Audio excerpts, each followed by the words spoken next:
আমি চলে এসেছি পিসির বাড়িতে। পিসিকে একটু দেখব বলে আমি এসেছি। তো এটা হচ্ছে আমার ছোট পিসি। তো পিসি এখন শুয়ে রয়েছে। আমি বললাম যে কেমন আছো? তো বললো এই আছি কোনো রকম।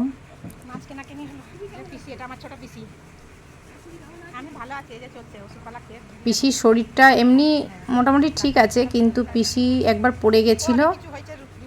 পড়ে গিয়েই পিসি এখন ঠিক মতন মানে কি হাঁটতে পারে না, নিজের ভরে যে হাঁটাটা সেটা ঠিক মতন হাঁটতে পারে না।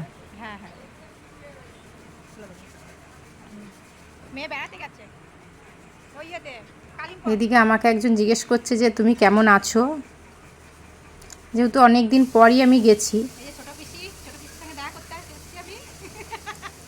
তো এটা হচ্ছে আমার ছোট পিসি। তো আমি জিজ্ঞেস করছি যে তুমি ঠিক মতন হাঁটতে পারো কি না। তা বললো হ্যাঁ হাঁটতে পারি এখন। তো আমি পিসির বাড়িতে এসেছি, তো মাও আমার সঙ্গে চলে এসেছে।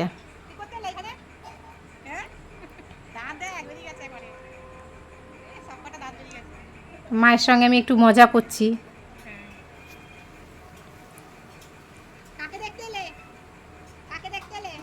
মায়ের গালে আবার একটা মশা বসেছে, মা আবার মশাটাকে মারলো। এই যে এইটার দ্বারা আমার পিসি হাঁটে আর কি, এটাকে ভর দিয়ে হাঁটে। আমি এটার নাম জানি না, কি বলে ওটাকে জানি না, কিন্তু এটাতে ভর দিয়ে আমার পিসি হাঁটতে পারে।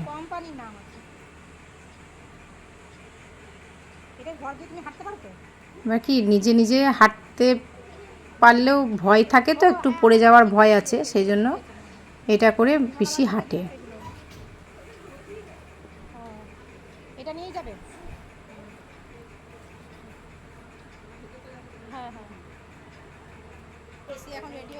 তো পিসি এখন রেডি হয়ে বসে আছে। পিসি যাবে পোস্ট অফিসে। পিস্তো তো দিদি নিয়ে যাবে। তো টোটো চলে এসেছে। পিসি রেডি হয়ে ওই যে নিজে নিজেই নামতে পারে, নিজে নিজে ওটা দিয়ে হাঁটতে পারে। আর এদিকে একজন পাশের বাড়ি থেকে মুড়ির চাল রোদে দিয়ে গেছে। তো পিসি যাচ্ছে, আস্তে আস্তে যাচ্ছে। টোটো এসে দাঁড়িয়ে রয়েছে। তো দিদি এখন গেটটা খুলে দিচ্ছে।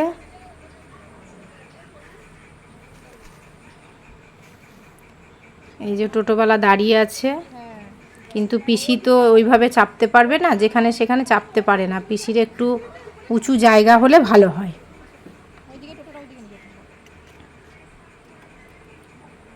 তো টোটোওয়ালাকে বলা হলো যে ওই সামনের বাড়িটার একটা উঁচু জায়গা আছে, যেহেতু সিঁড়ি ওদের উঁচু জায়গাটা, তো ওইখানে পিসি চলে গেল, যেহেতু ওইখান থেকে পিসি উঠতে পারবে। উঁচু জায়গাটা হলে সুবিধা হয়। তো টোটোটাকে বলা হলো যে ওইখানটায় টোটোটাকে সাইড করে নিয়ে আসতে।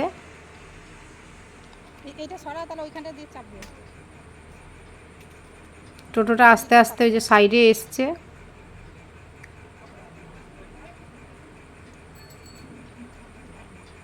পিসি একা একাই উঠতে পারে, ধরতে হয় না, আস্তে আস্তে নিজের ইয়েতেই ওঠে আস্তে আস্তে।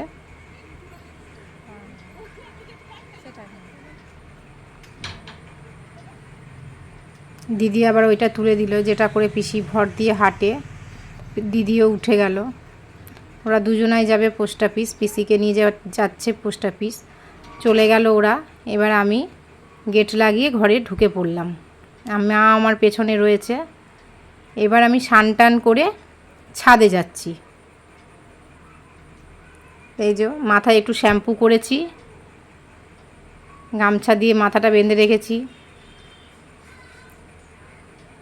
কটা জামা কাপড় কেচেছিলাম, সেগুলো ছাদে শুকোতে দেব।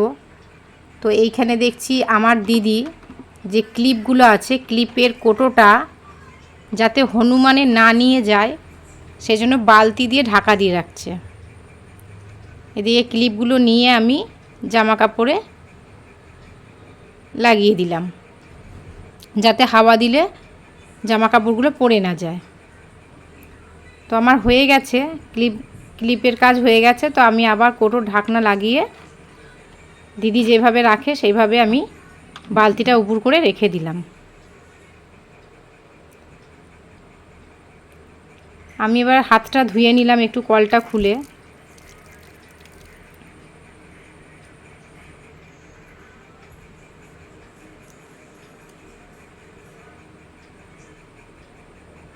হালকা রোদের তাপটা ছিল হালকা, যার জন্য আমি ছাদে একটু ঘুরতে পেরেছি। বেশি রোদ হলে তো ঘুরতে পারি না, ছাদে ওঠা যায় না, প্রচণ্ড গরম লাগে। তো আমি গামছাটা খুলে মাথাটা এবার ভালো করে মুছে নিচ্ছি।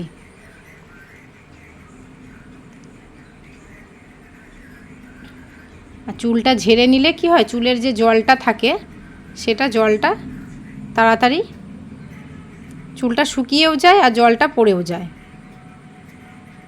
চুলের মধ্যে বেশি জল থাকে না। তো আমি গামছাটা হয়ে গেছে, আমি গামছাটা মিলে দিচ্ছি।